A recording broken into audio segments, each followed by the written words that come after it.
Welcome to the Herd on West Exec, the podcast that discusses everything you need to know about working in the executive branch of the federal government. Hello, I'm Irv Dennis, board member and CFO at the American Cornerstone Institute.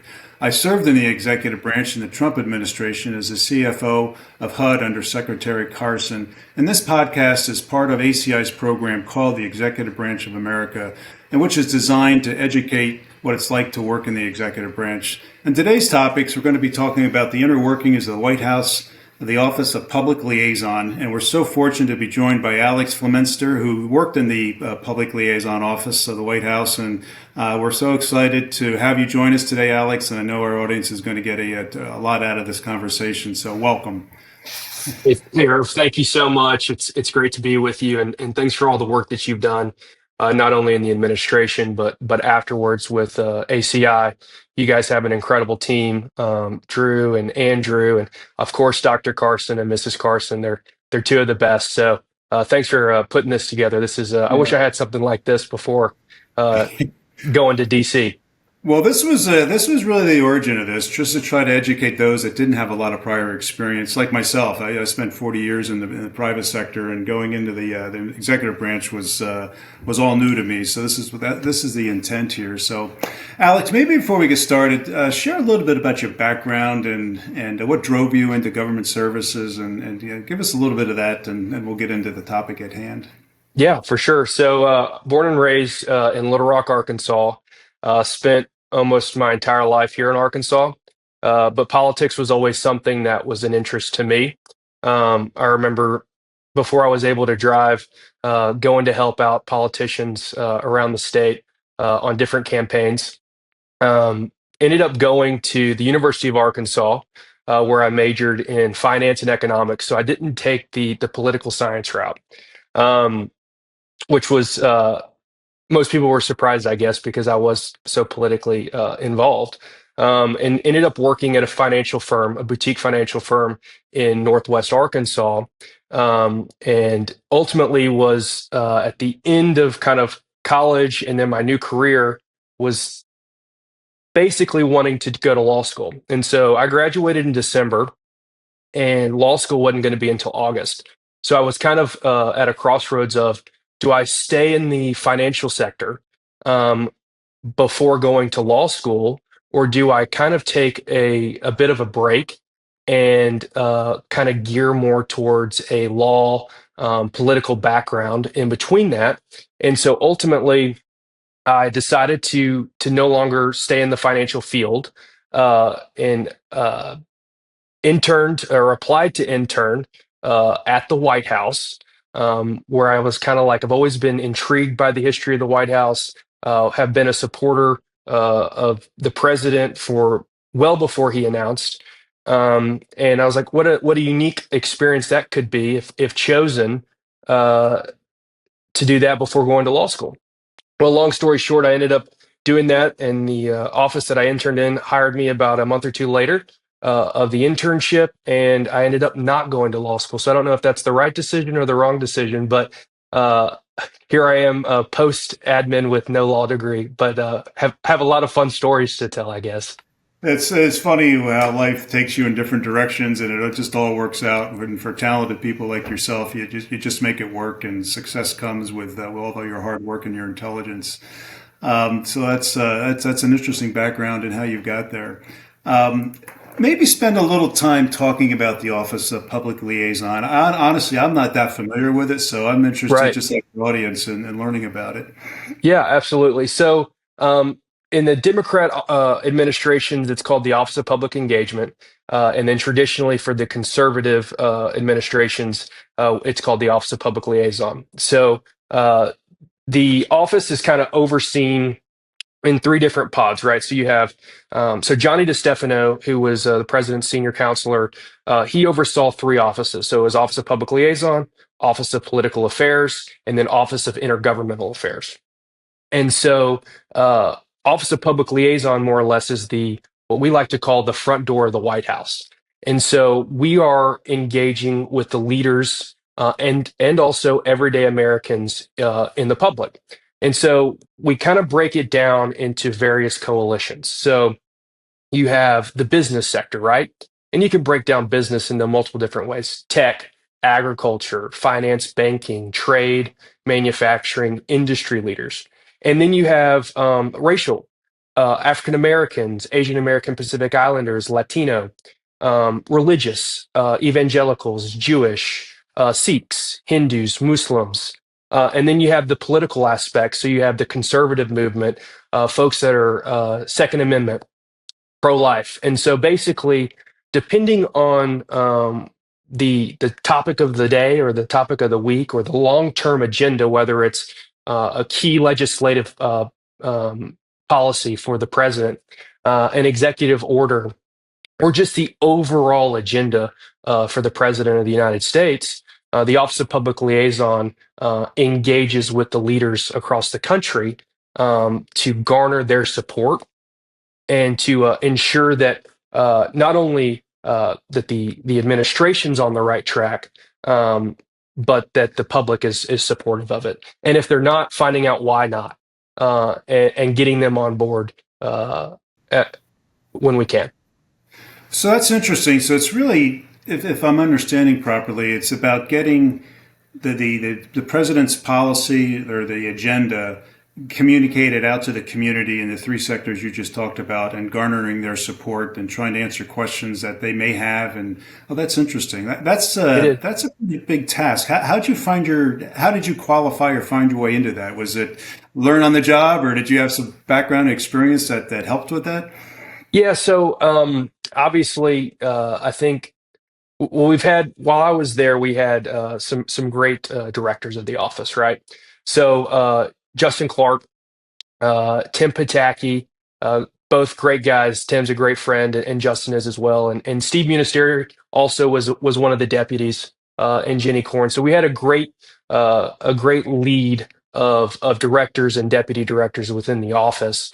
And so ultimately, it was, in this role, you don't have to be an expert at everything, but you have to know a little bit about a lot.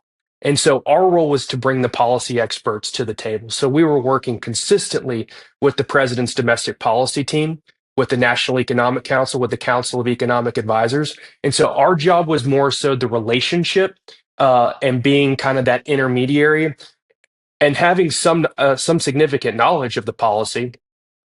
Absolutely.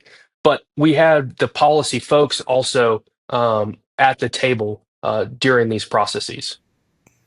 Interesting. Were your offices in the White House, or Yeah, so were they over? we were on the complex. But we were over at the Eisenhower Executive Office building, just across the State Street, which was or West Exec, excuse me, from the West Wing. So, and an interesting fact with the West Wing, so it's really a much smaller space, and so everyone thinks they walk in and the Oval Office is huge and the cabinet room's big and all this stuff, and it is grander, but it's small. And so I believe that there were about 390 EOP employees, which is a significantly lesser number than the Democrat administrations. We were down by about 150 to Oh, 200 wow. employees. So comparatively to the previous administration. So, but still, that's a lot of people, and can't house them all in the West Wing. So, Right. a majority of the staff is in the Eisenhower Executive Office building. I agree with you. My first time in the West Wing, as you say, the grandeur is all there. It's a phenomenal building. You can feel the history. You can feel the importance. You can feel the power. But a lot of those rooms just aren't that big. They're not. But it is spectacular. And the executive office building across the way, as you say, on the complex, that is a spectacular building. That It is is. big, large, grandeur, and it's museum quality. And it was always a lot of fun having meetings in there and walking those halls, and Absolutely. it's part of the great complex. So, Alex, did you have access to the president at all? Did you get spend time with him in this role? Or Yeah. is So, being within the Office of Public Liaison, having access to the American public, President Trump very much liked to have the pulse of what the American public was thinking and feeling and seeing.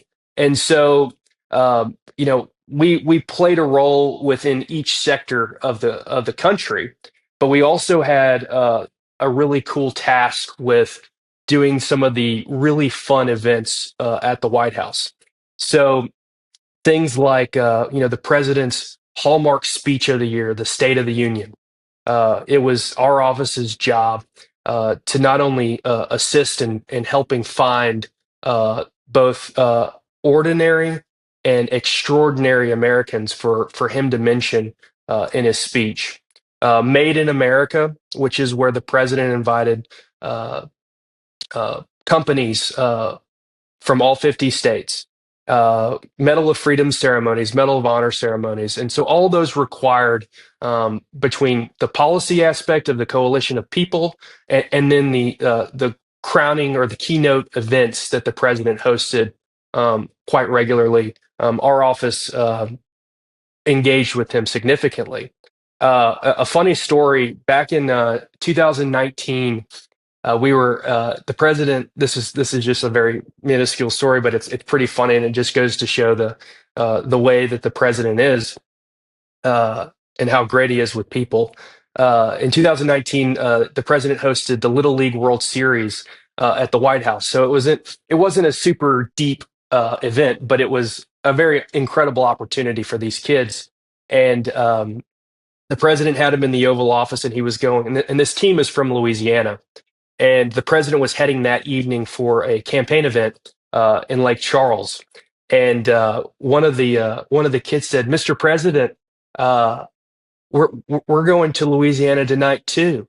And he just he was sitting at the Resolute desk, and he looks up and he's like, "I'm going there as well." And he kind of looks. So the deputy chief of staff for operations, DCOS ops, he is Tony, and he says, "Where's Tony? Get Tony."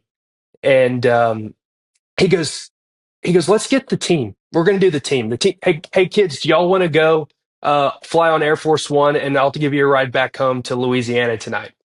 And more times than not, did something like that happen, right? And so, the manifest was already made for the trip to Lake Charles. That was done days ago. And, traveling with the President of the United States is quite a complicated endeavor. And, everyone the staff and the support staff, they all have their seat on Air Force One. And a lot of folks are getting booted for the quick trip down to Louisiana and back. And so there was a big movement there too, because also those kids are all minors. So we had to find the way to get their coach there, but not every parent could go. And it was kind of funny, and it came out of the OPL wheelhouse. It wasn't our responsibility after that, but the operations team was like, "Oh, which they're used to that. They're used to it." But it just goes to show the human nature that the president has, and how impromptu some things were. And it was always a treat to see it. Yeah, that's a great story to share, and I'm glad you did. You don't get that back office view of those minor things. They're not minor; they're very significant to those kids. They'll remember that for the rest of their lives. But Yeah, that fun stuff doesn't get the press coverage that it should. And I yeah, think you're right. It just shows his personality and how he thinks and how engaging he is with people. exactly. The with his policy, and you must have some fun stories, or probably complex stories with trying with when you're engaging with the business side of the public and engaging his policies. What kind of stories or complexities did you find in dealing with that? It's no one's going to agree on everything 100% of the time, and so I'm sure there's some give and take on all that. But maybe just to describe that process a little bit of how you did engage and how you tried to convince some of the publics or the constituents that you worked with that weren't exactly on the same page with the president. Yeah, yeah. So one of the hardest things in the world is dealing with people sometimes, and that's what our job was. Is we dealt with people, and everyone has their own opinions and their own agendas, and it was our job to listen, to understand, and then also to sell the president's vision, right? And so, an example for one would be USMCA, so the United States Mexico Canada agreement, which replaced NAFTA, and that's one of the president's crowning achievements. And so this one wasn't.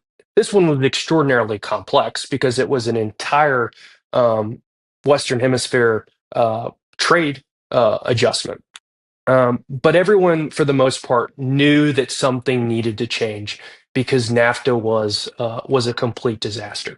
Um, and so, working with the business industry primarily, you know, our office hosted a weekly um, kitchen cabinets. And so that's where, and that was in person and over the phone. And so it was a weekly sit down, let's break this thing down and figure out what's working, what's not working. The policy experts were there. Ambassador Lighthizer, who was spearheading the whole deal, it was his deal, and we were bringing the leaders to the table. And so that was going on for, I want to say it was probably a 3 to 4 month endeavor. But the overall process was a year or more in the making.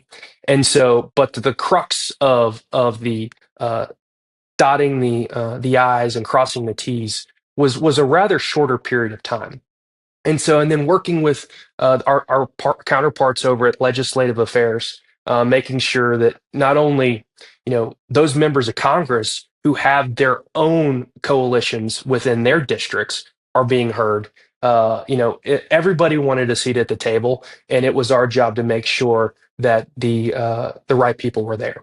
And so, ultimately, and then you've got the China trade tariffs, which was, the farming industry knew that something needed to change, but they were really, really worried that this was going to cripple them, right?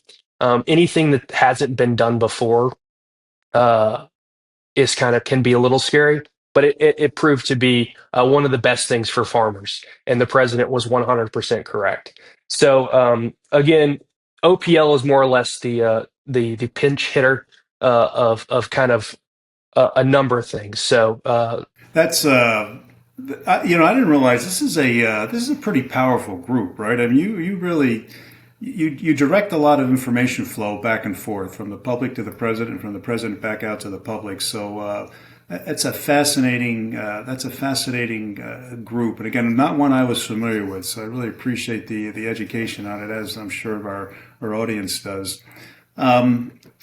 Tell me the biggest challenge you had one day that you just were frustrated at something. yeah. Because I got to Gosh, imagine there's a lot of frustration in just the communication flow, and the president, as you know, absolutely.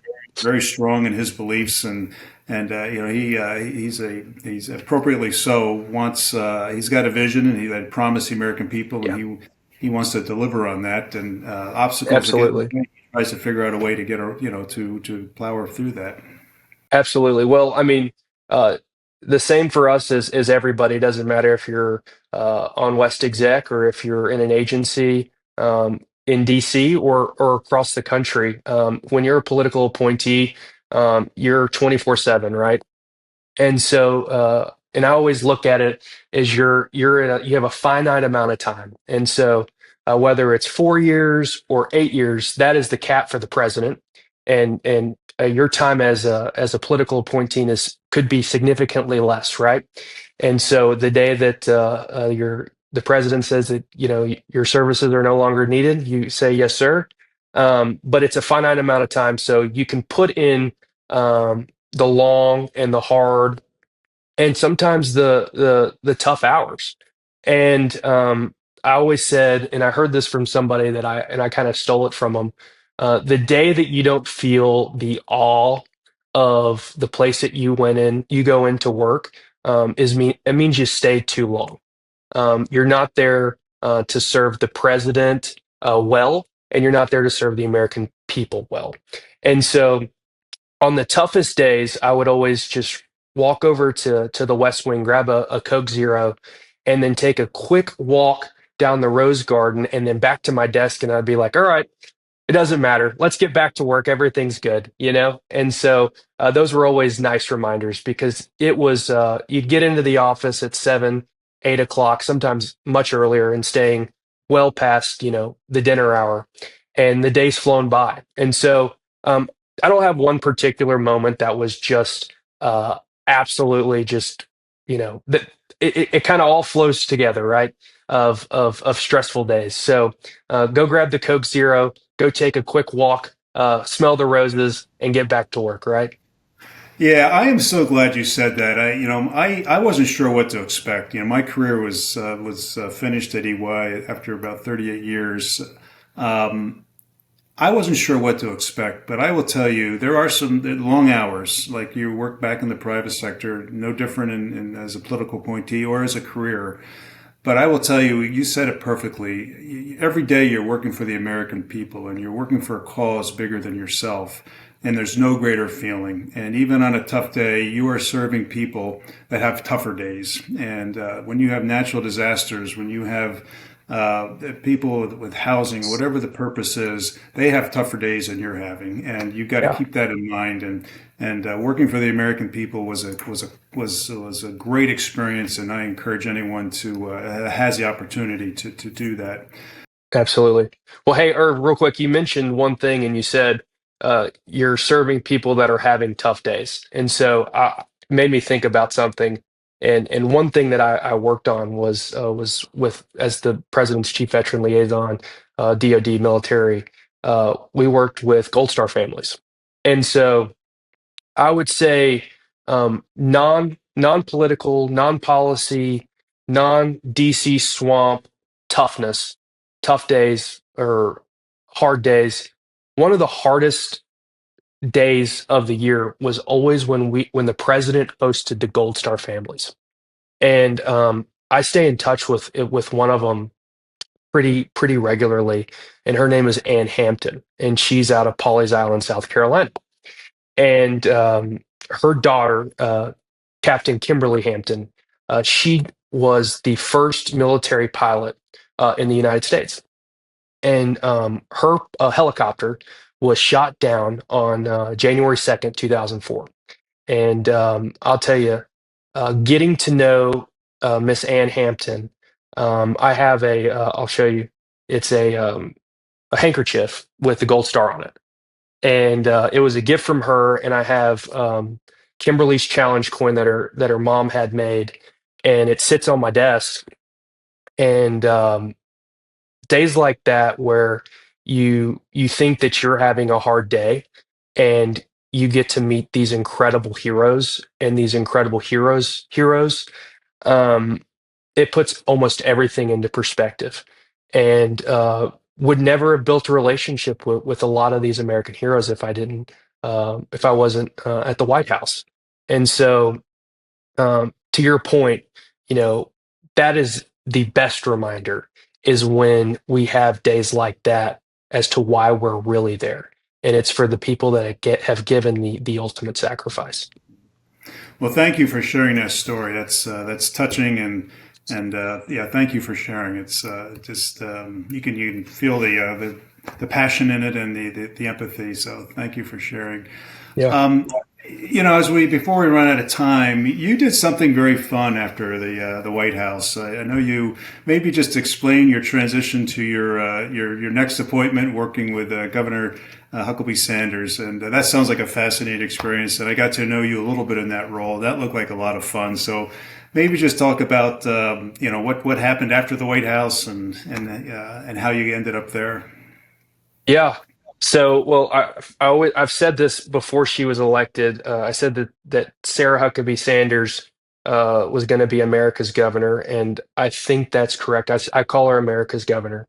Um, Sarah Sanders is one of the best people I've ever had the privilege of working for.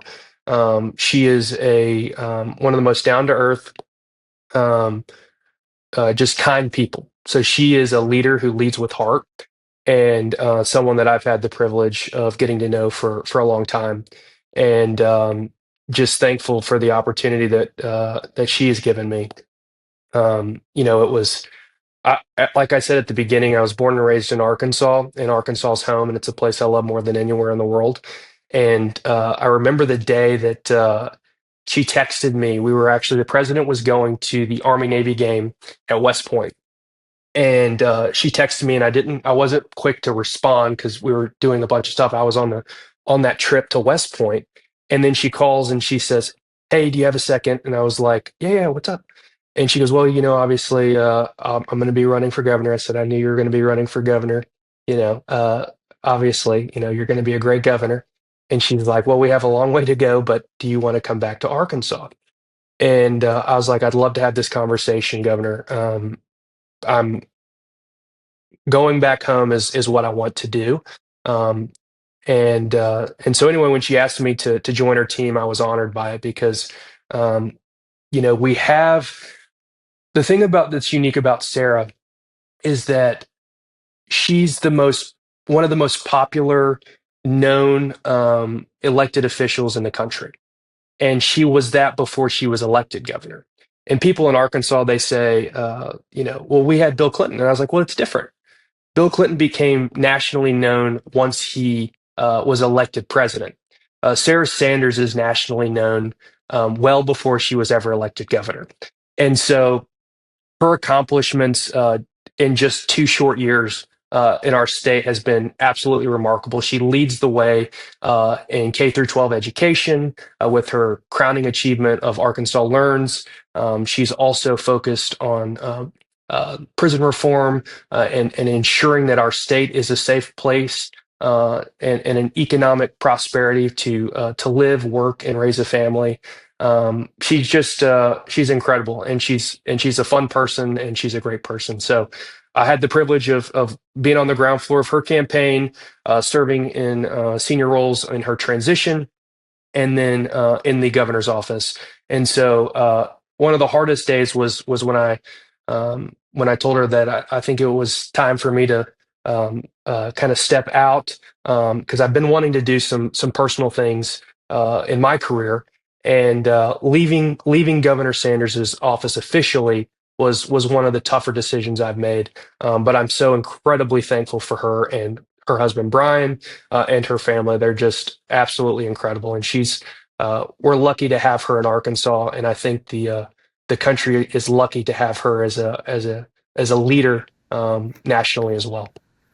I got to know her a little bit through some of our work here at ACI. She came and did some interviews for us, and a terrific person. You're absolutely right.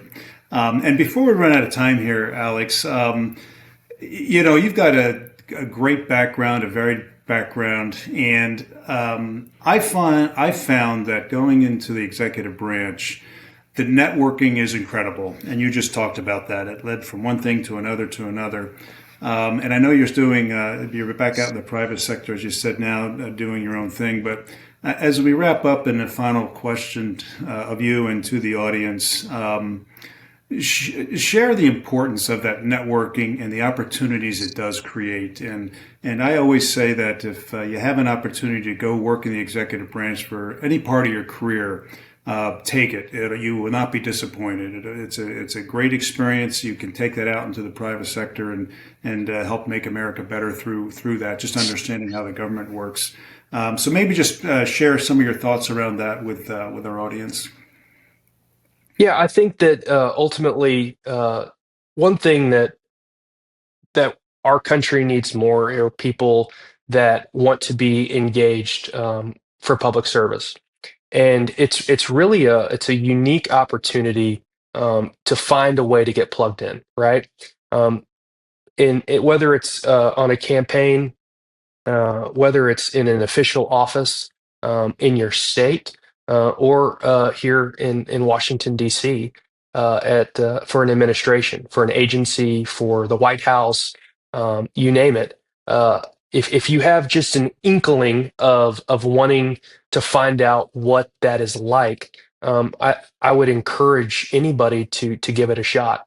And one thing, anytime that I talk to interns or folks that are kind of on the beginning stages of their careers, um, you know, you don't need to be super focused on where you're sleeping at night, right? You need a bed, you need your Bible, or whatever it is that you need, and you need a place to warm up some food. But you really should be out networking with individuals, because the way that things connect, right, are not going to be done just you, yourself, and I at your apartment. And so going out and going to those social events, going to those happy hours on Capitol Hill, networking with individuals, I think that might be one of the most valuable things that you can do as a young professional or as a college student, and it doesn't cost you a thing. And you'd be surprised who you meet because oftentimes it's not what you know, it's who you've connected with and built a relationship with. And it's it's funny how it pans out sometimes. Life is all about relationships, and treat others the way you want to be treated, and sometimes everything else just kind of falls into place.